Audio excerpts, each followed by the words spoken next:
ഫോമുകൾ നമ്മൾ കണ്ടിട്ടുണ്ട്, പൂരിപ്പിച്ച് നൽകിയിട്ടുമുണ്ട്. പലതരത്തിലുള്ള ഡാറ്റകൾ ശേഖരിക്കാൻ നമ്മുടെ വാട്സപ്പ് കൂട്ടായ്മയിലൂടെ ലിങ്ക് ഉപയോഗിച്ച് ഇത്തരം ഫോമുകൾ നമ്മൾ കാണുകയും പൂരിപ്പിച്ച് സബ്മിറ്റ് ചെയ്യുകയും ചെയ്യാറുണ്ട്. ഈ ഒരു ഫോമുകളുടെ ക്ലാസ് റൂം സാധ്യതകളാണ് നമ്മൾ ഇന്ന് പരിചയപ്പെടുന്നത്. എങ്ങനെയാണ് ഇത്തരം ഫോമുകൾ ക്രിയേറ്റ് ചെയ്യുക എന്ന് നമ്മൾ ഈ ക്ലാസ്സിൽ പരിചയപ്പെടും. ഇത്തരം ഫോമുകൾ ക്ലാസ് റൂമിൽ എങ്ങനെ ഉപയോഗിക്കാം എന്ന് ചോദിച്ചാൽ, പലതരം വിവരങ്ങൾ, കുട്ടികളുടെ പലതരം വിവരങ്ങൾ ഒരു അധ്യാപികയ്ക്ക് ശേഖരിക്കാൻ ഉപകാരപ്പെടുന്ന ഒരു സങ്കേതമാണ് ഗൂഗിൾ ഫോം. ഒരു കുട്ടികളുടെ വിവരങ്ങൾ മാത്രമല്ല, അവർക്ക് നമുക്ക് പരീക്ഷ വയ്ക്കാം. ഇപ്പം ഓൺലൈൻ ക്ലാസ്സുകളാണല്ലോ നടക്കുന്നത്. അപ്പോൾ നേരിട്ട് നമ്മൾ ക്ലാസ് റൂമിൽ ഒരു അധ്യയനം നടത്തുക എന്നത് ഈ ഒരു കാലഘട്ടത്തിൽ പ്രയാസമാണ്. അപ്പോൾ ഓൺലൈൻ ക്ലാസ്സുകളിൽ നമുക്ക് പരീക്ഷകൾ ഈ ഗൂഗിൾ ഫോമുകൾ ഉപയോഗിച്ച് നടത്താം. അതുപോലെ തന്നെ ക്വിസ് മത്സരങ്ങൾ, നമ്മൾ ഓരോ ക്ലബിൻ്റെയും നേതൃത്വത്തിൽ പല ദിനാചരണങ്ങളുമായി ബന്ധപ്പെട്ട് ക്വിസ് മത്സരങ്ങൾ സ്കൂളിൽ നടത്തുക പതിവാണ്. അപ്പം ഈ ഒരു സമയത്ത് ഗൂഗിൾ ഫോം ഉപയോഗിച്ച് ക്വിസ് മത്സരങ്ങൾ നടത്താൻ ഒരുപക്ഷെ ക്ലാസ് റൂമിൽ നടത്തുന്നതിനേക്കാൾ വളരെ മനോഹരമായിട്ട് എല്ലാ കുട്ടികളെയും ഒരേ സമയം പങ്കെടുപ്പിച്ചുകൊണ്ടുള്ള ക്വിസ് മത്സരവും ഈ ഗൂഗിൾ ഫോമിലൂടെ നമുക്ക് നടത്താൻ സാധിക്കും. അപ്പോൾ നമ്മൾ ഈ ഒരു ഗൂഗിൾ ഫോം എങ്ങനെയാണ് ക്രിയേറ്റ് ചെയ്യുക എന്ന് ആദ്യം പരിചയപ്പെടുകയാണ്. അപ്പോൾ അതിന് നമ്മൾ നമ്മുടെ മെയിൽ ഓപ്പൺ ചെയ്യുന്നു. അപ്പോൾ നമ്മുടെ ഈ ജിമെയിൽ തുറന്നു കഴിഞ്ഞാൽ വലതുഭാഗത്ത് ഗൂഗിൾ ആപ്സ് എന്നൊരു ഐക്കൺ കാണാം. ഈ ഗൂഗിൾ ആപ്സ് ക്ലിക്ക് ചെയ്താൽ ഗൂഗിൾ ഡ്രൈവ്, ഈ ഗൂഗിൾ ഡ്രൈവ് എന്നത് യഥാർത്ഥത്തിൽ നമുക്ക് ഗൂഗിൾ തരുന്ന ഒരു സ്പേസ് ആണ്. കണ്ടോ, 15 GB ഡാറ്റ വരെ നമുക്കിതിൽ സൂക്ഷിച്ച് വെക്കാം. ഇതൊക്കെ ഇതിൽ ഞാൻ സൂക്ഷിച്ച് വെച്ച ഫയലുകളാണ്. നിങ്ങളുടെ ഡ്രൈവ് തുറന്നാൽ ഇതേപോലെ, അതായത് മൈ ഡ്രൈവ് എന്നൊരു സ്പേസ് കാണാം. ഈ മൈ ഡ്രൈവിലെ ഈ ഡ്രോപ്പ് ഡൗൺ ആരോ ക്ലിക്ക് ചെയ്താൽ നോക്കൂ, ഈ മോറിലെ ഗൂഗിൾ ഫോം നമ്മൾ സെലക്ട് ചെയ്താൽ ഒരു ബ്ലാങ്ക് ആയിട്ടുള്ള ഫോം നമുക്ക് കിട്ടും. ഇനി ഈ ഫോമിലാണ് നമ്മൾ എന്ത് ചെയ്യുന്നത്, പുതിയ ഒരു ഫോം ക്രിയേറ്റ് ചെയ്യുന്നത്. ഇത് ബ്ലാങ്ക് ആണിപ്പോൾ. ഇനി ഇതിലെ സങ്കേതങ്ങൾ നമുക്ക് ഏതൊക്കെയാണെന്ന് നോക്കാം. ഗൂഗിൾ ഫോം ഇപ്പോൾ നോക്കൂ, അൺടൈറ്റിൽഡ് ഫോമാണ്. അപ്പോൾ ഈ അൺടൈറ്റിൽഡ് ഫോം നമ്മൾ എന്താണ് ഉദ്ദേശിക്കുന്നത് അത് നമുക്ക് കൊടുക്കാം.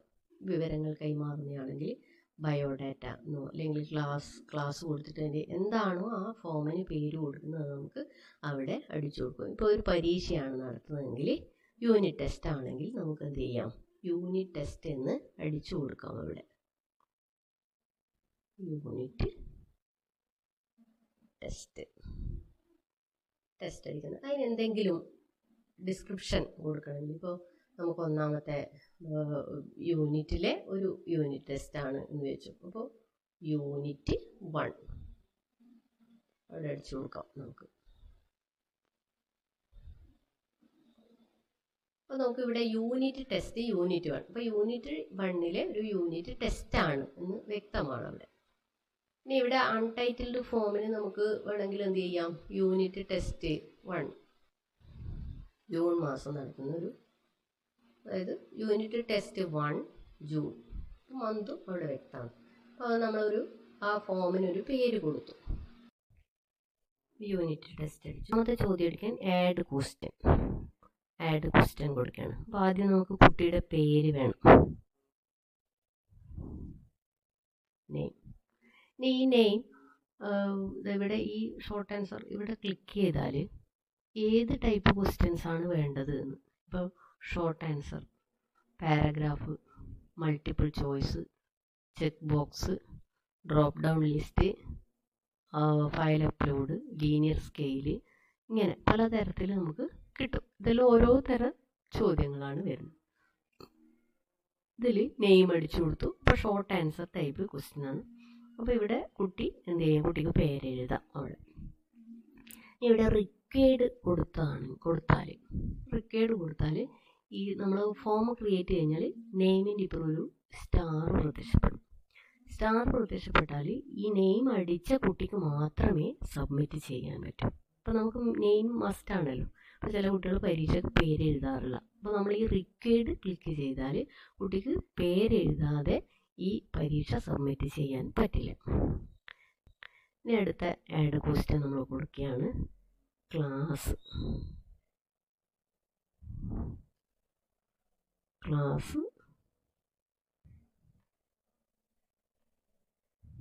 ക്ലാസ് എഴുതാനുള്ള സ്ഥലം അതും വേണമെങ്കിൽ റിക്വയർഡ് കൊടുക്കാം, അങ്ങനെയല്ലെങ്കിൽ റിക്വയർഡ് അല്ലാണ്ട് കൊടുക്കാം. ഇനി അടുത്തത് ഡിവിഷൻ.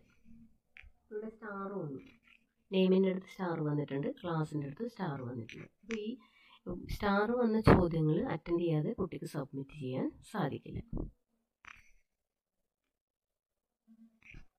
അടുത്ത നമ്മൾ ഡിവിഷൻ കൊടുക്കുകയാണ്.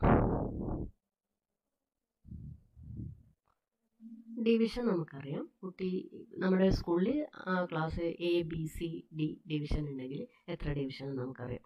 അത് നമുക്കിവിടെ ഓപ്ഷനായിട്ട് കൊടുക്കാം, അല്ലെങ്കിൽ ചെക്ക് ബോക്സ് ആയിട്ട് കൊടുക്കാം. ചെക്ക് ബോക്സ് ആയിട്ട് കൊടുക്കുമ്പോൾ ഒന്നാമത്തെ ഓപ്ഷൻ A 2 B, 2 ഡിവിഷനുള്ള ഒരു സ്കൂളാണെങ്കിൽ AB. അപ്പോൾ കുട്ടിക്ക് Aയോ Bയോ സെലക്ട് ചെയ്താൽ മതി. അപ്പോൾ അവിടെ അതും വേണമെങ്കിൽ നമുക്ക് എന്ത് ചെയ്യാം, റിക്വയർഡ് ആയിട്ട് കൊടുക്കാം. ഡിവിഷൻ മാറിപ്പോയിരുന്നല്ലോ. ഇനി അടുത്ത ക്വസ്റ്റ്യൻ ക്ലാസ് നമ്പർ.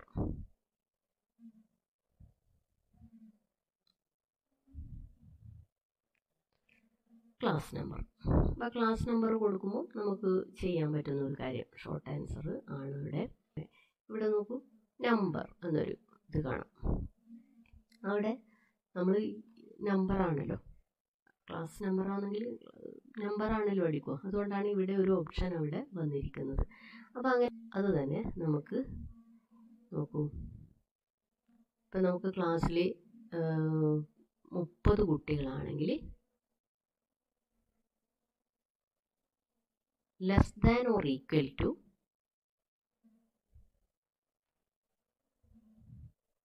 30, അതായത് less than or equal to 30. ഇതൊരു നമ്പർ ആയിരിക്കും. ഈ നമ്പർ തന്നെ less than or equal to 30, അതായത് 30 വരെയുള്ള നമ്പർ മാത്രം അടിക്കാനേ പറ്റൂ. ഇപ്പോൾ ഈ പരീക്ഷ വെച്ചിട്ട് കുട്ടി ഒരു 40 എന്നൊരു നമ്പർ വെച്ചാൽ കുട്ടിക്ക് ഫസ്റ്റ് അത് അടിക്കാൻ പറ്റില്ല. ഇവിടെ കസ്റ്റം എറർ ടൈപ്പ് ചെയ്യാൻ വേണമെങ്കിൽ നമുക്ക് ഇൻകറക്റ്റ് എന്നോ അല്ലെങ്കിൽ ഇൻകറക്റ്റ് ക്ലാസ് നമ്പർ എന്നോ, അതെ ഇൻകറക്റ്റ് എന്ന് മാത്രമായാലും കുഴപ്പമില്ല. അപ്പോൾ ഇത് നമുക്ക് മസ്റ്റ് ആണെങ്കിൽ റിക്വയർഡ് ചെയ്യാം. അപ്പോൾ ഇവിടെ നമ്മൾ എന്ത് ചെയ്യാണ്, കുട്ടിയുടെ പ്രാഥമിക വിവരങ്ങളാണ് ആദ്യം ചെയ്തത്. അതായത് നെയിമായി, ക്ലാസ്സായി, ഡിവിഷനായി. ഇനി ഇവിടെ പ്രിവ്യൂ എന്നൊരു ഓപ്ഷൻ ഉണ്ട്, നമുക്ക് എടുത്ത് നോക്കാം കേട്ടോ. പ്രിവ്യൂ ആയാലും ഫോം എങ്ങനെയാണ് കാണിക്കുന്നത് കാണിച്ചു തരും. അതായത് ഇങ്ങനെയാണ് ഉണ്ടാവുക. ഇപ്പം നെയിം അടിക്കാൻ സ്ഥലമുണ്ട്, class, division, class number, submit. ഇതാണ് പ്രിവ്യൂ കാണിച്ചു തരുന്നത്. ഇത്രയും വരെ ആയി. ഇനി നമ്മൾ ചോദ്യങ്ങളിലേക്ക് പോവുകയാണ്. അപ്പോൾ നമ്മൾ ഒരു പരീക്ഷ വെക്കുമ്പോൾ ചോദ്യങ്ങളിലേക്ക് പോകുന്നതിന് മുന്നേ നിർദ്ദേശങ്ങൾ കൊടുക്കാറുണ്ട്. അതായത് ഇപ്പോൾ 1 മുതൽ 10 വരെയുള്ള ചോദ്യങ്ങൾക്ക്, അല്ലെങ്കിൽ 1 മുതൽ 5 വരെയുള്ള ചോദ്യങ്ങൾക്ക് 1 മാർക്ക് വീതം, അങ്ങനെ ഒരു ഇത് കാണാറില്ല. ഇപ്പോൾ ഇവിടെ നമ്മൾ ആഡ് ക്വസ്റ്റ്യൻ ആണെങ്കിൽ ആഡ് ക്വസ്റ്റ്യൻ ആണ് വരും. അവിടെ ഒരു ക്വസ്റ്റ്യൻ വരും, പുതിയൊരു ക്വസ്റ്റ്യൻ അവിടെ രൂപപ്പെട്ട് വരും. ആ ക്വസ്റ്റ്യൻ ആണ് അവിടെ ടൈപ്പ് ചെയ്യേണ്ടത്. ക്ലാസ് നമ്പർ കൊടുത്തു. അപ്പോൾ ഞാൻ പറഞ്ഞു 1 മുതൽ 5 വരെയുള്ള ചോദ്യങ്ങൾക്ക് നിങ്ങളൊരു നിർദ്ദേശം കൊടുക്കണം. അതിനാണ് ഈ ഒരു സംഗീതം, അതായത് ആഡ് ടൈറ്റിൽ ആൻഡ് ഡിസ്ക്രിപ്ഷൻ. അതിൻ്റെ ഇടയിൽ ഒരു നിർദ്ദേശം കൊടുക്കുകയാണ്. അതിനാണ് ഈ ടൈറ്റിൽ. നോക്കൂ, അൺടൈറ്റിൽഡ് ടൈറ്റിൽ എന്ന് വന്നു. അപ്പോൾ ഇവിടെ നമ്മൾ എന്ത് ചെയ്യാണ്, ടൈപ്പ് ചെയ്ത് കൊടുക്കും. 1 മുതൽ 5 വരെയുള്ള ചോദ്യങ്ങൾക്ക് 1 മാർക്ക് വീതം. ഇനി ഒന്നാമത്തെ ചോദ്യം ക്വസ്റ്റ്യൻ വന്നു. ഇവിടെ ചോദ്യം 1. ഒന്നാമത്തെ ചോദ്യം ടൈപ്പ് ചെയ്യുകയാണ്. അന്തർദേശീയ തലത്തിൽ ഇത്തവണ പരിസ്ഥിതി ദിനാചരണത്തിന് ആതിഥേയത്വം വഹിച്ച രാജ്യം ഏതാണ്? ഉത്തരം നമുക്കറിയാം, കൊളംബിയ എന്നാണ് ഉത്തരം. ക്വിസ് മാസ്റ്റർക്ക് അല്ലെങ്കിൽ ചോദ്യകർത്താവിന് ഉത്തരം അറിയണമല്ലോ. അപ്പോൾ നമുക്കിവിടെ ഇപ്പോൾ ഷോർട്ട് ആൻസർ ടൈപ്പാണ് ചോദ്യമെങ്കിൽ, പരീക്ഷയ്ക്ക് ഷോർട്ട് ആൻസർ ടൈപ്പ് ആണെങ്കിൽ ഷോർട്ട് ആൻസർ എന്ന് കൊടുക്കാം. അപ്പോൾ കുട്ടിക്ക് എഴുതാനുള്ള സ്ഥലം അവിടെയുണ്ട്. ഇനി ഇതേപോലെ ഷോർട്ട് ആൻസർ ടൈപ്പ് തന്നെയാണ് ചോദ്യം. ഇനി അടുത്ത് വേണമെങ്കിൽ ഡ്യൂപ്ലിക്കേറ്റ് അടിച്ചു കൊടുത്താൽ മതി. അപ്പോൾ അതിൻ്റെ തന്നെ ഒരു കോപ്പി അവിടെ വരും. ഇവിടെ 2 എന്ന് ടൈപ്പ് ചെയ്തതിന് ശേഷം രണ്ടാമത്തെ ചോദ്യം ടൈപ്പ് ചെയ്യുകയേ വേണ്ടൂ. രണ്ടാമത്തെ ചോദ്യം, ആമസോൺ മഴക്കാടുകൾ എവിടെ സ്ഥിതി ചെയ്യുന്നു? അപ്പോൾ ഇതേപോലെ തന്നെയാണെങ്കിൽ എന്ത് ചെയ്യാം, നമുക്ക് ഒരു ഷോർട്ട് ആൻസർ ടൈപ്പ് തന്നെ കൊടുക്കാം. ഇനി അങ്ങനെയല്ല, നമ്മൾ ഇതൊരു ഷോർട്ട് ആൻസർ ടൈപ്പ് അല്ല കൊടുക്കുന്നത്. അവിടെ എന്ത് ചെയ്യാണ്, ചോയ്സ് കൊടുക്കുകയാണ്. അപ്പോൾ ചോയ്സ് അങ്ങനെ കൊടുക്കുകയാണെങ്കിൽ എന്ത് ചെയ്യാം, നമുക്ക് ഇതിന് മൾട്ടിപ്പിൾ ചോയ്സ് സെലക്ട് ചെയ്യാം. അപ്പോൾ ഇവിടെ ഓപ്ഷൻ 1 വന്നു, 2 വന്നു അല്ലേ. ആഡ് അതർ അടിക്കുമ്പോൾ 3 വരും. വീണ്ടും ആഡ് ഓപ്ഷൻ ആണെങ്കിൽ എന്ത് ചെയ്യാം, 4 ഓപ്ഷൻ വന്നു. അവിടെ നമ്മൾ ഓരോ ഓപ്ഷനും ടൈപ്പ് ചെയ്ത് കൊടുക്കുകയാണ്. നമ്മളിപ്പോൾ 4 ഓപ്ഷൻ ടൈപ്പ് ചെയ്ത് കൊടുത്തു. ഇവിടെ മൾട്ടിപ്പിൾ ചോയ്സ് വന്നു. ഇപ്പോൾ കുട്ടിക്ക് ഏത് ഓപ്ഷൻ വേണമെങ്കിൽ ഇങ്ങനെ തിരഞ്ഞെടുക്കാം. ഇവിടെ ക്ലിക്ക് ചെയ്താലും എന്ത് ചെയ്യാം, അവിടെ തിരഞ്ഞെടുക്കാൻ പറ്റും. ഇത് മൾട്ടിപ്പിൾ ചോയ്സ്. അപ്പോൾ ആദ്യം നമ്മൾ ഷോർട്ട് ആൻസർ ടൈപ്പ് കുട്ടിക്ക് എഴുതാനുള്ള സ്ഥലം. രണ്ടാമത് ഇത് പരിചയപ്പെട്ടത് മൾട്ടിപ്പിൾ ചോയ്സ്. ഇനി ആ ചെക്ക് ലിസ്റ്റ് നമ്മൾ നേരത്തെ പരിചയപ്പെട്ടിട്ടുണ്ട്, AB ഇവിടെ പരിചയപ്പെട്ടിട്ടുണ്ട്. അപ്പോൾ അങ്ങനെ ഏത് തരത്തിലുള്ള ചോദ്യം വേണമെങ്കിലും നമുക്ക് ആഡ് ചെയ്യാം ഇതിൽ. പിന്നെ അടുത്തൊരു ചോദ്യം പിന്നെ വിവരണാത്മക രീതിയിലുള്ള ചോദ്യമാണെങ്കിൽ ചോദ്യം അവിടെ മൂന്നാമത്തെ ടൈപ്പ് ചെയ്യുക.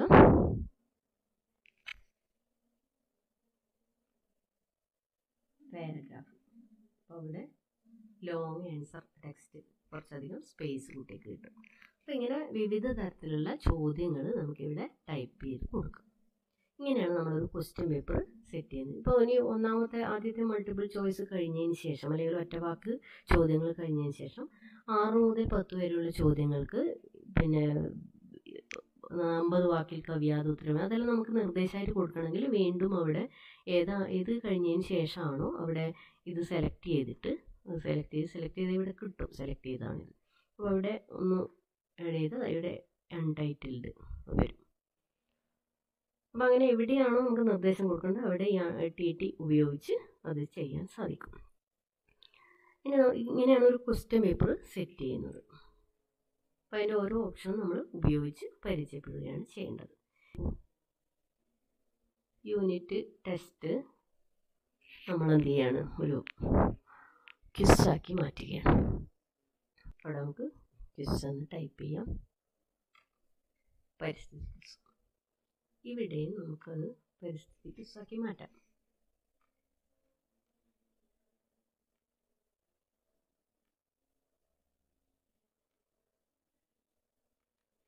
നമ്മുടെ ക്വിസാണ് ഇപ്പോൾ ചെയ്യുന്നത്. അപ്പോൾ പരിസ്ഥിതി ക്വിസ് ഇവിടെ നമുക്ക് വേണമെങ്കിൽ സ്കൂളിൻ്റെ പേര് അടിച്ചു കൊടുക്കാം. നെയിം വേണം, ക്ലാസ് വേണം. അപ്പോൾ ക്ലാസ് വേണമെങ്കിൽ ഈ ഷോർട്ട് ആൻസർ മാറ്റിയിട്ട് ഇതിപ്പോൾ ഒരു UP തലത്തിലൊരു ക്വിസാണെങ്കിൽ നമുക്ക് ഡിവിഷൻ ചെയ്തതുപോലെ തന്നെ ചെക്ക് ബോക്സ് കൊടുക്കാം. ക്ലാസ് 5, 6, 7 അപ്പോൾ അതും ചെക്ക് ബോക്സ് ആവാം. ഇനി ഡിവിഷൻ കൊടുത്തു, നമ്പർ കൊടുത്തു. 1 മുതൽ 5 വരെയുള്ള ചോദ്യങ്ങൾക്ക് 1 മാർക്ക് വീതം. അപ്പോൾ ഇവിടെ ഇത് ക്വിസാകുമ്പോൾ നമ്മൾ ഇതും എന്ത് ചെയ്യുകയാണ്, മൾട്ടിപ്പിൾ ചോയ്സ് ആക്കി മാറ്റുകയാണ്. മൾട്ടിപ്പിൾ ചോയ്സ് അന്തർദേശീയ തലത്തിൽ ഇത്തവണ പരിസ്ഥിതി ദിനാചരണത്തിന് ആതിഥേയത്വം വഹിച്ച രാജ്യം ഏതാണ്?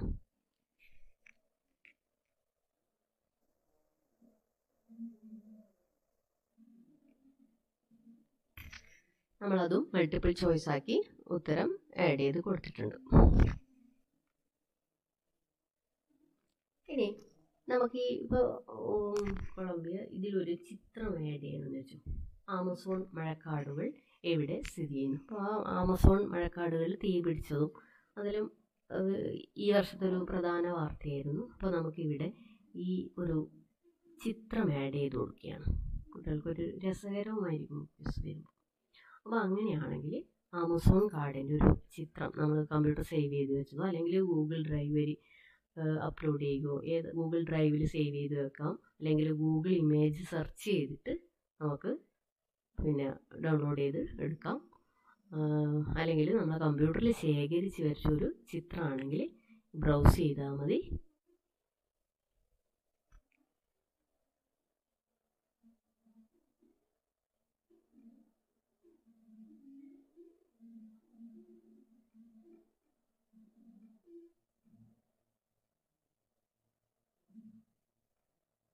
ഇത് ആമസോൺ മഴക്കാടുകളുടെ ചിത്രമാണ്. അത് അപ്ലോഡ് ചെയ്യാണ്.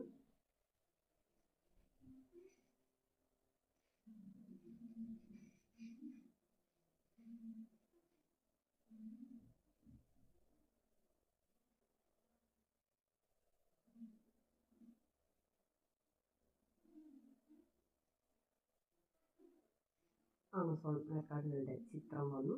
അത് കത്തുന്ന ഒരു ഫോട്ടോ കൂടിയുണ്ട്. ഇത് ഗൂഗിൾ ഡ്രൈവിൽ നിന്ന് സെർച്ച് ചെയ്ത് അവിടെ സേവ് ചെയ്ത് വെച്ചാണ്. അപ്പോൾ അവിടെ ചോദ്യമായി ആമസോൺ മഴക്കാടുകൾ എവിടെ സ്ഥിതി ചെയ്യുന്നു, അതിൻ്റെ ചിത്രമായി. കുട്ടികൾക്ക് ക്വിസിലൊരു രസകരവുമായിരിക്കും. അപ്പോൾ ഓപ്ഷൻ ഇവിടെ കൊടുത്തിട്ടുണ്ട്. ഏതാണെന്ന് കുട്ടി സെലക്ട് ചെയ്യുകയാണ് വേണ്ടത്.